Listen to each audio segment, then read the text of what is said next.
आपने पढ़ा था कूलाम का नियम तथा वैद्युत क्षेत्र। ये चैप्टर आपका समाप्त हो गया है। अब इसमें जो महत्वपूर्ण फार्मूले हैं वो महत्वपूर्ण फार्मूले आपको याद रखने रहेंगे। अब इनमें से ज्यादातर आपको किस पर आपको सवाल बोर्ड में पूछे जाते हो मैं आपको बता दूं।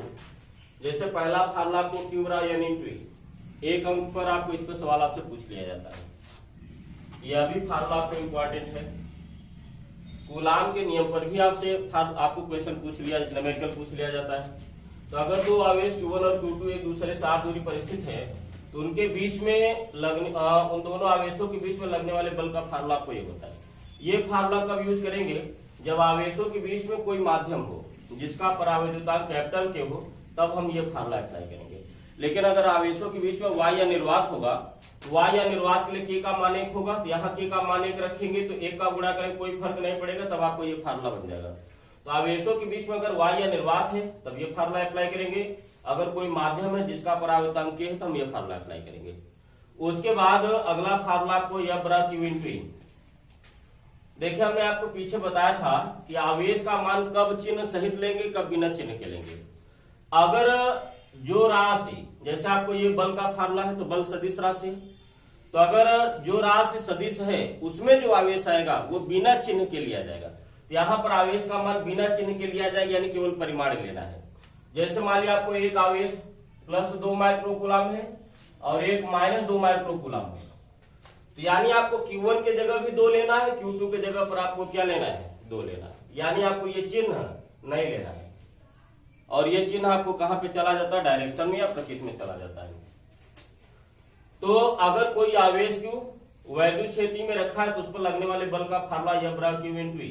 ये भी बल क्या है? सदिश राशि है। यहाँ पर आवेश का मान बिना चिन्ह के लिया जाएगा, केवल परिमाण में लिया जाएगा।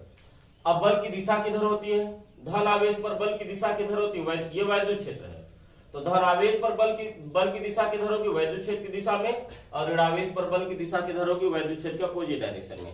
फार्मूला यही रहेगा Q × E। Q क्या है? केवल परिमाण है। ठीक है, तो डायरेक्शन हम इस तरीके से निकालेंगे।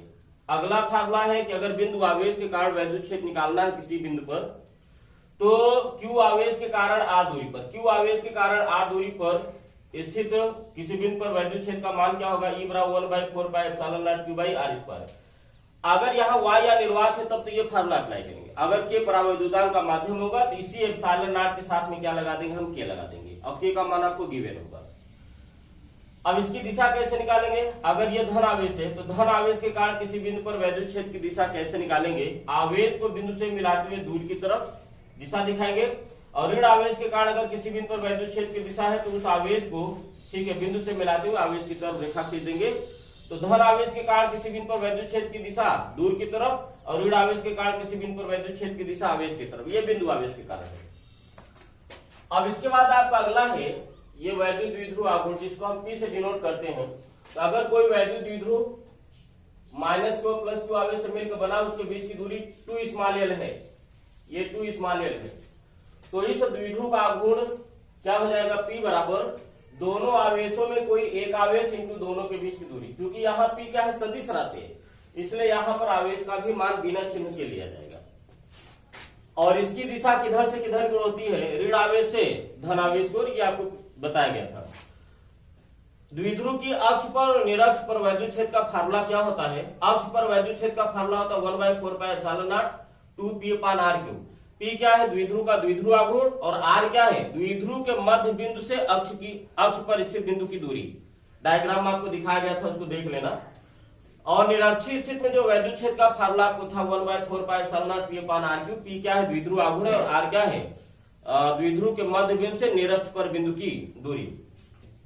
तो अगर, और अगला क्या है? बलयुग्म का आघूर्ण है। तो अगर कोई वैद्युत द्विध्रुव जिसका द्विध्रुव आघूर्ण P है, एक समान वैद्युत क्षेत्र E में क्षेत्र की दिशा से थीटा के कोण पर रखा है, तो उस पर लगने वाले बलयुग्म का आघूर्ण क्या हो जाएगा? टाउ बराबर P sin थीटा।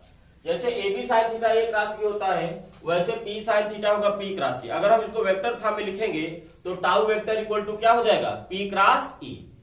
हम P vector cross E vector नहीं बोलेंगे। क्रॉस मतलब आपको वेक्टर के बीच में ही आपको क्रॉस होता है। थीटा किसके बीच में होगा? थीटा किसके बीच का कोण होगा? P और E के बीच का। और आप लोग जानते हैं ये K क्या है? माध्यम का परावर्तांक है, और इसका मान 1 से छोटा नहीं हो सकता, 1 या 1 से बड़ा होता है। जैसे वायु या निर्वात के लिए इसका मान 1 होता है, जल के लिए आपको 81 होता है, और क्या कहते हैं मेटल के लिए, धातु के लिए ये मान कितना होता है, अनंत होता है। इस तरीके से हर एक माध्यम के लिए अपना ये मान फिक्स होता है। 1/4 पाई एप्सिलॉन नॉट का मान आप जानते हैं ये कितना होता है, ये प्रायोगिक आपको एक्सपेरिमेंटल वैल्यू है, ठीक है। तो ये होता है 9 × 10⁹, मात्रा क्या होगा, न्यूटन मीटर स्क्वायर पर कूलम स्क्वायर।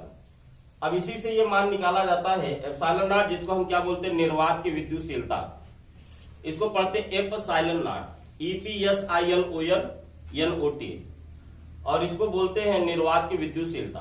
और ये मान होता है 8.85 × 10⁻12 कूलम स्क्वायर, यानी इसी का रिवर्स, कूलम स्क्वायर पर न्यूटन पर मीटर स्क्वायर। तो ये भी आपको एक अंक में आपको बोर्ड में पूछा जाता है। तो इसमें जो प्रश्न आपको जो जनरली बनते हैं वो आपको इस फार्मूले पर भी बनता है, और इस फार्मूले पर भी आपको बनता है, इस पर भी आपको बनता है, और इस पर भी बनता है। और इन पर आपको जनरली आपको सवाल नहीं पूछे जाते हैं, ये आपको महत्वपूर्ण।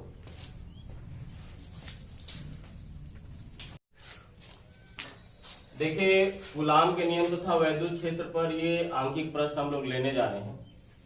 हर एक जितना भी फार्मूला आपको लिखाया गया था उन पर हम कुछ क्वेश्चन ले रहे हैं। जैसे पहला फार्मूला आपने पढ़ा था Q = N × E, हम उस पर आधारित सवाल ले रहे हैं। ये सवाल 2011 में पूछा गया था, एक अंक में 3.2 कूलम आवेश में कितने 3.2 कूलम आवेश कितने इलेक्ट्रॉन द्वारा निर्मित होगा, यानी आवेश का मान दिया है और इस आवेश में कितने इलेक्ट्रॉन होंगे आपसे पूछा गया। इलेक्ट्रॉनों की संख्या को हम किससे डिनोट करते हैं, N से। तो सबसे पहले आपको इसमें दिया क्या है, Q बराबर कितना दिया है, 3.2 कूलम, और E का मान दिया रहेगा क्वेश्चन में, नहीं दिया रहेगा तो E का मान कितना हम लोग रखेंगे, 1.6 × 10⁻19 कूलम। अब आपसे पूछा है इलेक्ट्रॉनों की संख्या, ये तो आपका क्वेश्चन हो गया।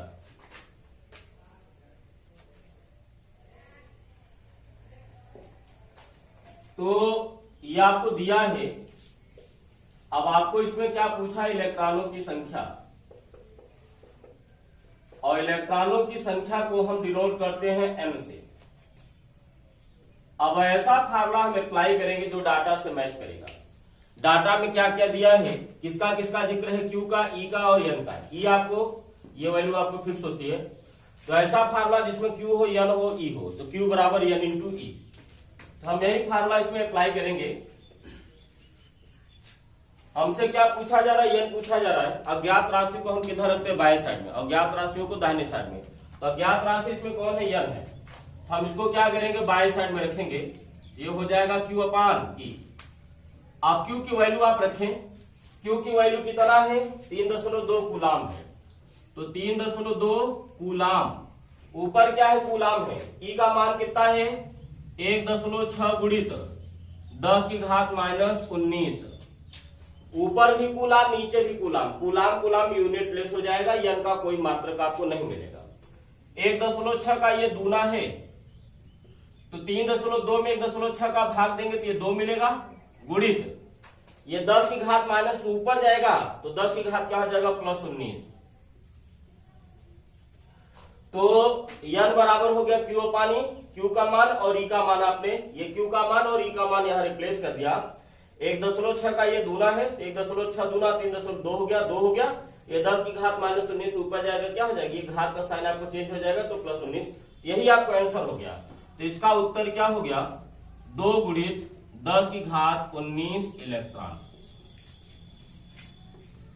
तो इसमें पूछा था कि 3.2 कूलम आवेश में कितने इलेक्ट्रॉन हैं, ये पूछा है। तो 3.2 कूलम में कितने इलेक्ट्रॉन होंगे, 2 × 10⁻19। तो देखिए अगला क्वेश्चन आपका है, ये Q = N × E पर ही आधारित सवाल है। पिछले वाले में प्रकृति का कोई जिक्र नहीं था, एक क्वेश्चन हम प्रकृति पर भी आधारित ले लेते हैं। एक चालक पर 500 इलेक्ट्रॉन की कमी है, इस पर आवेश की मात्रा एवं प्रकृति ज्ञात कीजिए। प्रकृति का मतलब होता है धन या ऋण से। आप जानते हैं अगर इलेक्ट्रॉनों की कमी है तो आवेश की प्रकृति क्या होगी, धन। अगर इलेक्ट्रॉनों की अधिकता है तो आवेश की प्रकृति क्या होगी, ऋण होगी। तो इसमें देखिए आपको क्या दिया है,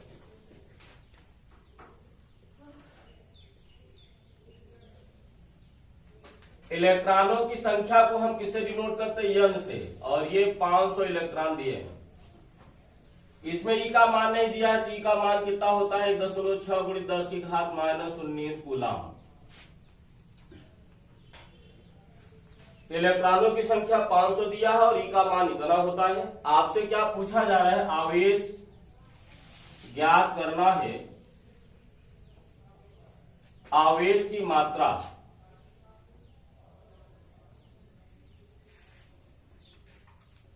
यानी Q एवं प्रकृति। देखिए प्रकृति हम कहां से पता करेंगे, ये जो शब्द आपको दिया रहेगा कमी अधिकता, अगर इलेक्ट्रॉनों की कमी दिया है तो प्रकृति क्या हो जाएगी, धन, और इलेक्ट्रॉनों की अधिकता होगी तो प्रकृति क्या हो जाएगी, ऋण हो जाएगी। तो प्रकृति तो हम इसी से पता करेंगे, लेकिन मात्रा किससे पता करेंगे, n और e से। अब आपसे इसमें क्या पूछा है, आवेश की मात्रा Q। तो ऐसा फार्मूला बताइए जो डाटा से मैच करा हो। डाटा में क्या है, Q है, n है, E है। तो ऐसा फार्मूला बताइए जिसमें Q हो, n हो, E हो। तो Q बराबर n इंटू E। तो फार्मूला हम पहला काम हम क्या करते हैं, अज्ञात और ज्ञात में संबंध लिखते हैं। तो अज्ञात यहाँ पर Q है, ज्ञात क्या है, n और E। तो अज्ञात और ज्ञात में संबंध हम लोगों ने लिख दिया। अज्ञात राशि को हम बाएं साइड में रखते हैं, ज्ञात राशि को हम दाहिने साइड में। तो अज्ञात राशि इसमें क्या है, Q है, ज्ञात राशि n और E है, बाएं साइड में। आपको अज्ञात राशि बाएं साइड में है, जिसको चेंज करने की जरूरत नहीं है। तो n की वैल्यू कितना दिया है, 500, और E की वैल्यू 1.6 गुणित 10 की घात -19 कूलम। देखिए इसका मात्रक कूलम क्यों होगा, ये इसका तो कोई मात्रक नहीं, ये संख्या है, लेकिन इसका मात्रक कूलम है, इसलिए इसी भर का मात्रक आपको मिलेगा। तो आवेश का यहाँ पर मात्रक क्या हो गया, कूलम। अब 1.6 का 500 में गुणा करिए, मान का मान में गुणा किया जाता है, घात का घात में। तो 16 पंचे 80, 2 जीरो है तो 2 जीरो लगा दिया, गुणित 10 की घात -19 कूलम। और कितने अंक पर दशमलव है, एक अंक पे दशमलव है तो एक अंक पे आपने दशमलव लगा दिया। तो 800.0 का मतलब क्या हुआ, 0.0 का मतलब क्या हुआ, ये दशमलव के आगे जीरो का कोई महत्व नहीं है। तो Q बराबर हो गया 800 गुणित 10 की घात -19 कूलम। आप ऐसे भी उत्तर लिख देंगे तो गड़बड़ नहीं है, लेकिन ये क्या है, ये डेसिमल फॉर्म ये नहीं माना जाता। डेसिमल फॉर्म क्या होता है, पहले अशून्य अंक के बाद में दशमलव को लिखा जाता है। तो डेसिमल फॉर्म में उत्तर को लिखना चाहिए। तो डेसिमल फॉर्म में क्या है, 800 का मतलब हुआ 800.0, यानी दशमलव को क्या करना, पीछे लाना। कहां तक लाना है, पहले अशून्य अंक तक। पहला अशून्य अंक कौन सा है, 8 है। तो चले हम इसको दशमलव को क्या करेंगे, 2 अंक पीछे लाएंगे। दशमलव को पीछे लाने पर घात क्या होती, प्लस। अब कितने पीछे ला रहे, 2, यानी 2 घात ये क्या हो जाएगी, प्लस हो जाएगी। तो अगर हम क्या करेंगे, इस दशमलव को यहां से उठा के यहां पर लगाएंगे, तो ये हो जाएगा 8.00। अब दशमलव के बाद चाहे जितना जीरो हो कोई महत्व नहीं है, तो हम यहां पर एक जीरो को क्या कर दे रहे, हटा दे रहे हैं, गुणित 10 की घात -19। ये पहले से था, अब इसी में 2 घात क्या हो जाएगा, जुड़ जाएगा। ये हो गया +2 और ये हो गया कूलम। तो देखिए 800 का मतलब 800.0 है। अब ये भी डेसिमल फॉर्म में नहीं है। डेसिमल फॉर्म का मतलब पहले अशून्य के बाद दशमलव होना चाहिए, पहले अशून्य के बाद दशमलव नहीं है। तो हम दशमलव के यहां से उठा के यहां पर लाएंगे, तो 2 अंक क्या करेंगे, पीछे लाएंगे। लेफ्ट में ले चलेंगे तो आपको घात प्लस होगी, 2 अंक पीछे, 1 2, 2 अंक पीछे ला रहे तो यहाँ पे घात 2 होगी, +2। तो यानी इसी में 2 जुड़ेगा, ठीक है। तो दशमलव की जब यहां से यहां लाओगे तो 8.00, तो हमने एक जीरो को हटा दिया। ये 10 की घात -19 पहले से था, यही 2 हमने यहाँ पे क्या कर दिया, जोड़ दिया। तो आपको आवेश का मान कितना हो गया, 8.0 गुणित 10 की घात। देखो एक माइनस और एक प्लस है तो ये घटेगा, तो ज्यादा में से कम को घटाया जाता है, चिन्ह ज्यादा वाले का लिया जाएगा। तो 19 में से 2 को घटाएंगे आपको 17 होगा, और ज्यादा का चिन्ह क्या है, माइनस, तो ये 10 की घात -17 हो गया। और यही क्या हो गया, आंसर हो गया आपका। तो इसका उत्तर हो गया 8.0 गुणित 10 की घात -17 कूलम। अब इन्होंने ये तो क्या हो गया, ये आपको मात्रा हो गया। आवेश की मात्रा पूछा तो प्रकृति, प्रकृति कैसे निकालेंगे? इलेक्ट्रॉन की कमी, और इलेक्ट्रॉन की अगर कमी है तो आपको बताया गया है आवेश की प्रकृति क्या होगी? धनात्मक। यही बगल में लिख देंगे धनात्मक। तो आपको इलेक्ट्रॉनों की संख्या आपको दिया था n, E का मान आपको दिया होता है, नहीं दिया रहेगा तो इतना ही रखेंगे। आवेश की मात्रा और प्रकृति पूछा गया है, यानी Q पूछा था। Q बराबर क्या होगा? n इंटू ई। n का मान रख दिया, E का मान रख दिया। आपने इन दोनों का मल्टीप्लाई किया, 800 हो गया, गुणित 10 की घात -19। साल किया तो आपको 8 गुणित 10 की घात -17 कूलाम आ गया। तो ये आपको आवेश की मात्रा होगी और प्रकृति क्या होगी? धनात्मक। तो ये आपको उत्तर हो गया। तो अगला क्वेश्चन तीसरा हम लोग ले रहे हैं, ये कूलाम्बिक फोर्स पर आधारित क्वेश्चन है। तो आपने पढ़ा कि अगर दो आवेश Q1 और Q2 एक दूसरे से r दूरी पर स्थित है तो उनके बीच में लगने वाले बल का फार्मूला होता है 1/4πε0 Q1 Q2/r²। ये फार्मूला कब अप्लाई करेंगे? जब आवेशों के बीच में वायु निर्वात होगा। देखिए इस क्वेश्चन में आपको आवेशों के बीच में कौन सा माध्यम उसका जिक्र नहीं है, तो हम यहाँ पर क्या मानेंगे? वायु निर्वात। दिया रहेगा तो ठीक है, नहीं दिया रहेगा तो वायु निर्वात लेंगे। तो +2 माइक्रोकूलाम व -3 माइक्रोकूलाम आवेशों के बीच की दूरी 1 मीटर है। आवेशों के मध्य लगने वाले वैद्युत बल का मान एवं प्रकृति ज्ञात कीजिए। प्रकृति का मतलब आकर्षण अथवा प्रतिकर्षण से। जैसे आवेश में प्रकृति का मतलब क्या था? धन या ऋण से, लेकिन यहाँ आवेश यहाँ पर क्या है? बल है। तो यहाँ प्रकृति का मतलब धन या ऋण से नहीं बल्कि आकर्षण या प्रतिकर्षण से है। तो प्रकृति हम किससे कैसे पता करेंगे? आवेशों के नेचर से। अगर दोनों आवेश धन है तो प्रकृति क्या हो जाएगी? प्रतिकर्षण। दोनों आवेश अगर ऋण है तब भी प्रकृति क्या हो जाएगी? प्रतिकर्षण, क्योंकि धन धन और ऋण ऋण एक दूसरे को प्रतिकर्षित करते हैं। लेकिन अगर एक धन और एक ऋण है तो दोनों एक दूसरे को आकर्षित करेंगे तो प्रकृति क्या हो जाएगी? ऋण हो जाएगी। यहाँ पर दोनों आवेशों का प्रकृति क्या है? अपोजिट है, इसलिए यहाँ पर आवेशों के बीच में आकर्षण बल लगेगा तो बल की प्रकृति क्या होगी? आकर्षण होगी। तो एक पार्ट का तो आंसर आपको मिल गया। अब इस बल का मान कैसे निकालेंगे तो हम इस पर आते हैं। तो इसमें देखिए आपको क्या क्या दिया है। हमने आपको बताया कि बल क्या है? जो भी राशियां सदिश होंगी उसमें आवेश का मान बिना चिन्ह के लेंगे, क्योंकि चिन्ह डायरेक्शन में चला जाता है। तो पहला आवेश क्या है? 2 माइक्रोकूलाम। देखिए माइक्रो क्या है? ये पूर्व लग्न है, तो माइक्रो को हटाना पड़ेगा। माइक्रो मात्रक नहीं, मात्रक आपको एसआई पद्धति में आवेश का कूलाम है, तो सभी मान आपको एसआई पद्धति में लेना है।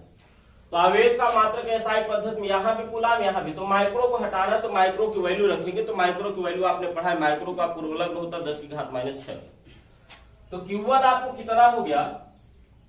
Q1 मतलब पहला आवेश, ये पहले आवेश का प्रतीक हो गया।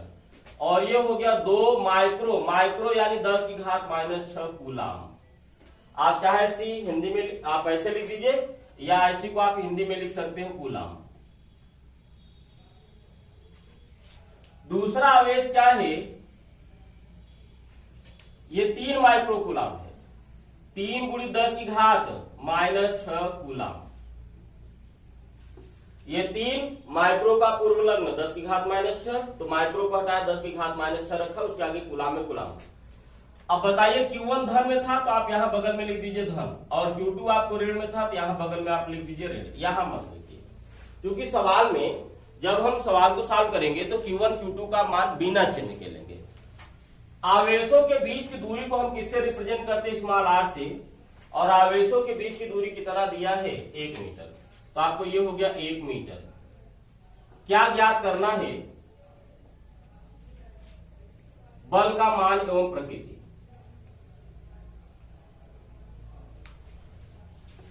तो बल की अंग्रेजी फोर्स है, और फोर्स का पहला वर्ड एफ है, तो हम बल को किससे प्रदर्शित करेंगे? एफ से। अब यहां पर डाटा से मैच करने वाला फार्मूला, इसमें कौन सा फार्मूला अप्लाई करेंगे? कूलाम का नियम।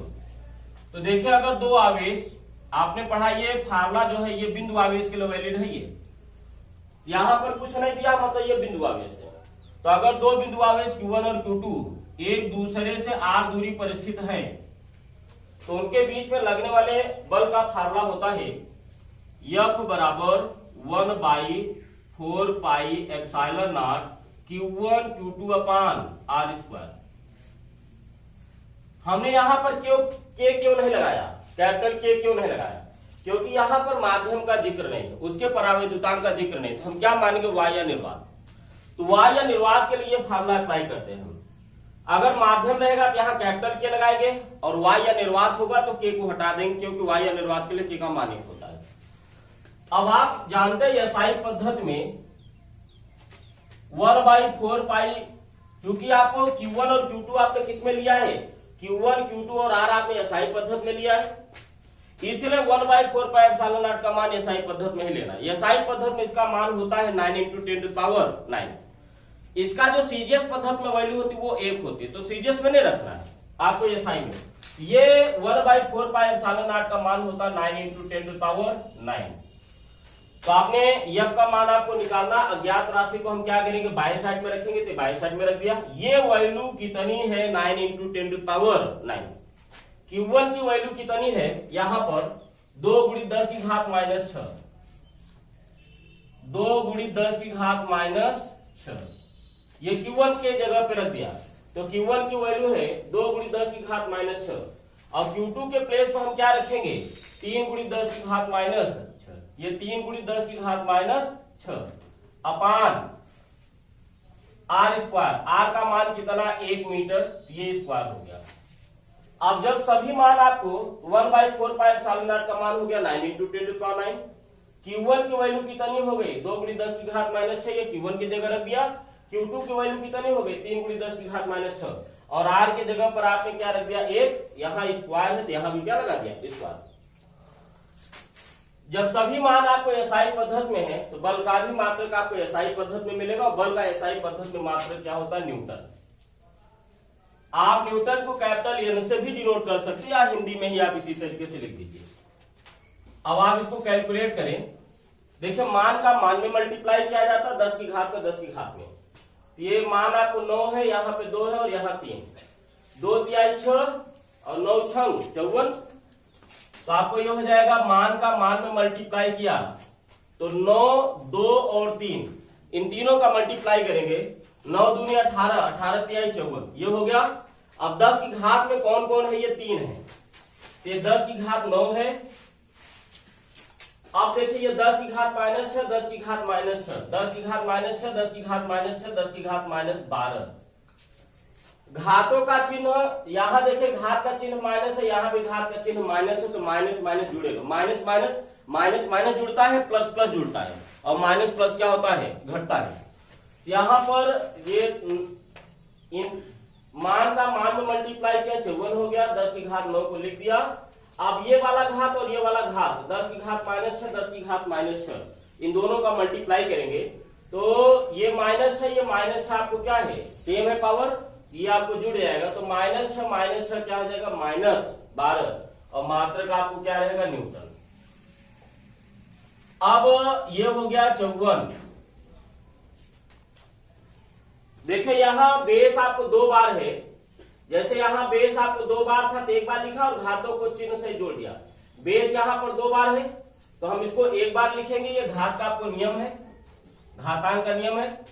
और हम घातों को क्या करेंगे विध साइन जोड़ेंगे, एक +9 और एक -12 है, एक प्लस में और एक माइनस है तो घटेगा, और किसमें से किसको घटाएंगे ज्यादा में से कम को, तो 12 में से 9 को घटाएंगे क्या हो जाएगा 3, और ज्यादा वाले का चिन्ह लिया जाएगा, ज्यादा वाले का चिन्ह 9 और 12 में कौन ज्यादा 12, तो ज्यादा वाले का चिन्ह क्या है माइनस, यहां पर हम लोग क्या लेंगे माइनस, ये न्यूटन। आप ऐसा भी आंसर लिख सकते हैं, लेकिन ये डेसिमल के फॉर्म में आपको आंसर नहीं है, तो आपको बताया गया है कि डेसिमल के फॉर्म में अगर आप आंसर लिखेंगे तो ज्यादा बेहतर होगा। तो डेसिमल के फॉर्म का मतलब ये है कि दशमलव आपको पहले अशून्य अंक के बाद में होना चाहिए। पहला अशून्य अंक इसमें कौन सा है 5 है, तो पहले के बाद में, यानी 54 का मतलब 54.0 यानी 0.4 के आगे है, तो हम इसको क्या करेंगे पहला अशून्य अंक कौन सा है 5 है, तो 5 के आगे लगाएंगे, यानी दशमलव को हम पीछे घसीटेंगे, कितने अंक पर घसीटेंगे 1 अंक तक। तो जब पीछे घसीटेंगे तो पावर, इस पावर में क्या होगा 1 प्लस, जब देखिए दशमलव को पीछे लाएंगे तो पावर प्लस होगी, और 1 अंक पीछे लाए तो 1 प्लस होगी, तो इसमें क्या करेंगे 1 प्लस कर देंगे। तो ये आपको अब ये दशमलव यहां छूट के यहां पर आ जाएगा, तो 5.4 हो जाएगा गुणित ये 10 की घात -3 पहले से था, अब इसी में हम क्या करेंगे 1 जोड़ देंगे। तो अगर इस दशमलव को यहां से उठा के यहां पर लगाएंगे, डेसिमल फॉर्म में लिखना चाहेंगे तो दशमलव को पीछे लाएंगे तो पावर क्या होगी, यहाँ पे पावर आपको प्लस होगी, और एक अंक पीछे ला रहे तो एक पावर प्लस होगी यहाँ। अब एक माइनस और एक प्लस से क्या होगा, घटेगा। किसमें से किसको घटाएंगे, ज्यादा से कम को, तो 3 माइनस 3 में से 1 को घटाओगे 2 मिलेगा, और ज्यादा वाले का चिन्ह क्या है, 3 और 1 में 3 ज्यादा है तो इसी का चिन्ह लेंगे माइनस। तो इसको कैलकुलेट करेंगे तो आपको ये हो जाएगा 5.4 × 10⁻² न्यूटन। आप चाहे तो दशमलव को हटा भी सकते हो, दशमलव को यहाँ 10 की घात निगेटिव है तो दशमलव क्या होगा, 2 अंक पीछे जाएगा। यहाँ भी एक ही अंक है तो अगला अंक क्या लगाओगे, 0 लगाओगे। तो आप आंसर को ऐसे भी लिख सकते हैं और 10 की घात को आप हटा करके भी लिख सकते हैं। तो ये आंसर बताइए क्या हो गया, 5.4 × 10⁻² न्यूटन। तो दशमलव को जब पीछे ले गए तो एक घात प्लस हुआ तो -3 + 1 कितना हो गया, -2। ये आपको उत्तर हो गया। क्योंकि एक आवेश क्या है, धन, और एक आवेश क्या है, ऋण है, तो धन और ऋण के बीच में बल की प्रकृति क्या होगी, आकर्षण होगी। तो यहाँ पर बताइए बल की प्रकृति क्या हो गई, आकर्षण। तो मान और प्रकृति दोनों पूछा था, ये आपको मान हो गया और ये क्या हो गया, प्रकृति हो गया। देखिए बोर्ड में लिखने का तरीका, आप बोर्ड में इस तरीके से कब लिखोगे, अगर एक अंक में है तो ये आपको दिया है, ज्ञात करना, इसको लिखने की जरूरत नहीं है, डायरेक्ट आप फार्मूला अप्लाई करिए, सॉल्व कर लीजिए। ऑब्जेक्टिव में है तो आपको यह सब दिखाने की जरूरत नहीं है, आप रफ में कहीं सॉल्व करके डायरेक्ट उसमें आपको टिक करना होता है। लेकिन अगर आपको 2 अंक में, 3 अंक में या 5 अंक में क्वेश्चन है, न्यूमेरिकल है, तब आपको पूरा दिया है, ज्ञात करना है, सॉल्व करके इस तरीके से आपको उत्तर पूरा दिखाना है। और जैसा आपको इसमें ब्लैक कलर से कौन कौन, जैसे दिया है, ज्ञात करना, ये ब्लैक कलर से लिख लीजिए, फार्मूला ब्लैक कलर से लिख लीजिए, और ये जो उत्तर है आप इसको ब्लैक कलर से आप दिखा दीजिए, ताकि आपको जो भी आपका आंसर है, जो भी आपको मेन आपको जो की पॉइंट है, वो एकदम आपको फ्रंट पर आपको साफ साफ दिखता रहे।